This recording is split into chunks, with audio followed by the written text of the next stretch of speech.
Bismillahirrahmanirrahim. Louange à Allah, le Seigneur des mondes. Paix et salut sur le prophète Muhammad sallallahu alayhi wa sallam, sur sa famille, ses compagnons et tous ceux qui les ont convenablement suivis. Assalamu alaikum wa rahmatullahi wa barakatuh. Bienvenue sur Comprendre l'Islam, chaîne qui vous permet de comprendre cette religion par la meilleure compréhension.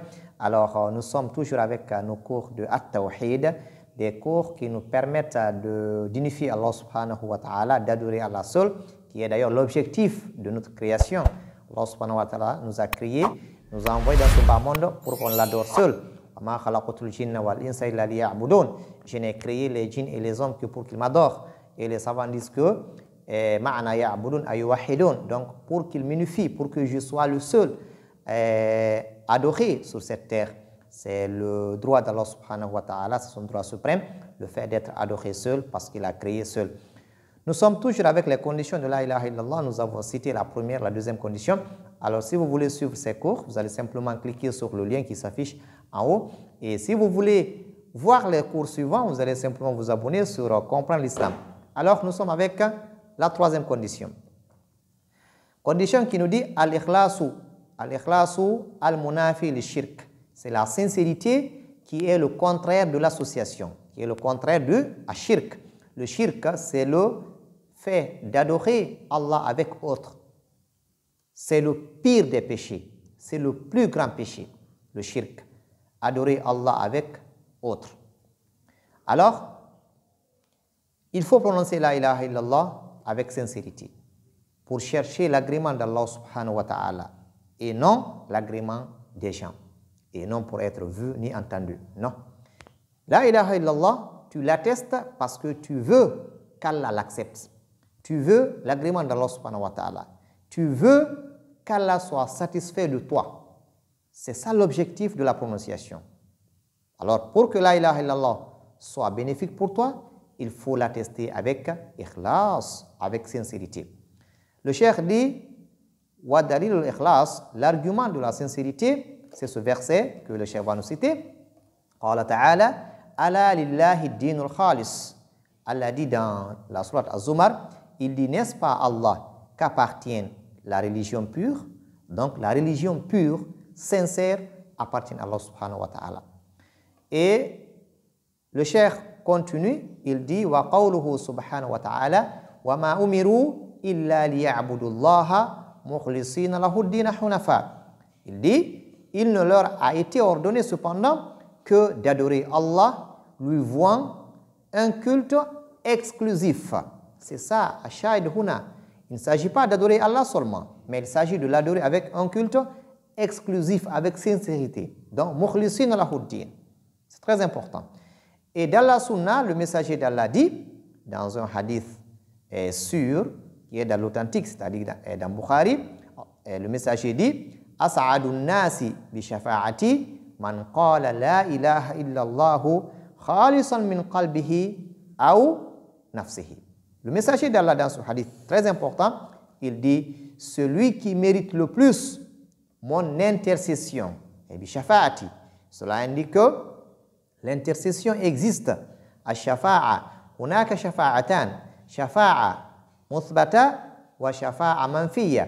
Il y a une intercession qui est réelle, qui existe, qui se fera, incha'Allah ta'ala. Les anges vont intercéder, les prophètes vont intercéder, les pieux vont intercéder le jour de la résurrection pour certaines personnes.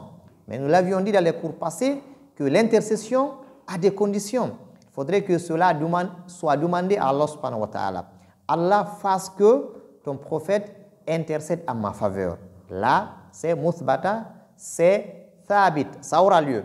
Mais cette intercession, demander à une personne dans ce bas monde, tu demandes à telle ou telle personne d'intercéder pour toi dans ce bas monde, ça n'aura pas lieu, car ash-shafa'a kulluha lillah.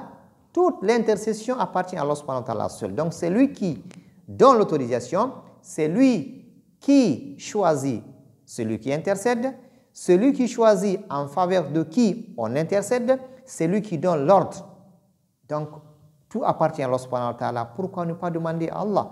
Allah fasse que ton prophète Muhammad sallallahu alayhi wa sallam intercède en notre faveur. Cela est très important, c'est comme ça on doit faire cette invocation.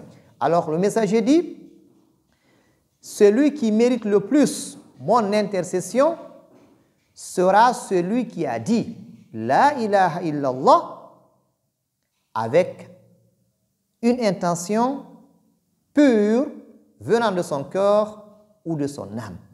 La condition, elle est là.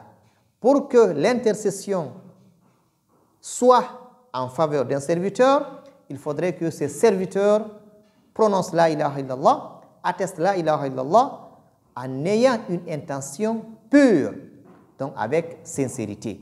Cette condition, elle est primordiale dans tout ce que nous faisons. Parmi les conditions pour que l'œuvre soit acceptée, il faut forcément que l'œuvre soit accomplie avec sincérité. La Bouddha bil ikhlas.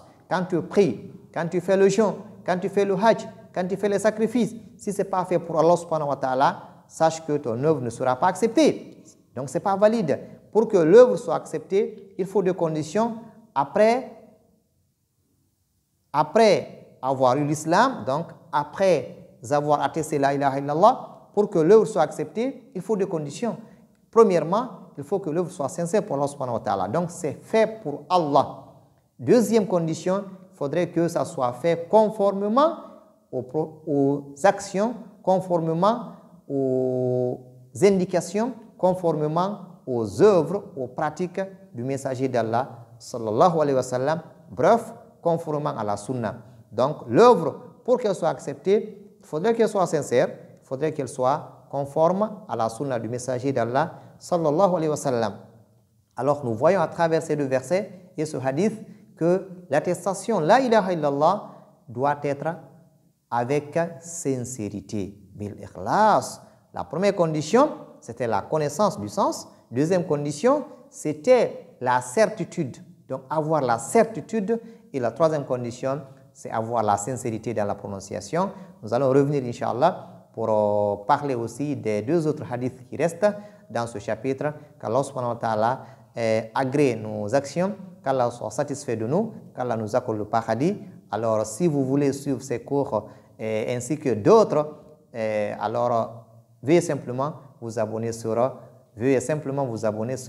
notre chaîne Comprendre l'Islam. Qu'Allah vous bénisse. Barakallahu fikum jami'an. Wassalamu alaikum wa rahmatullahi wa barakatuh.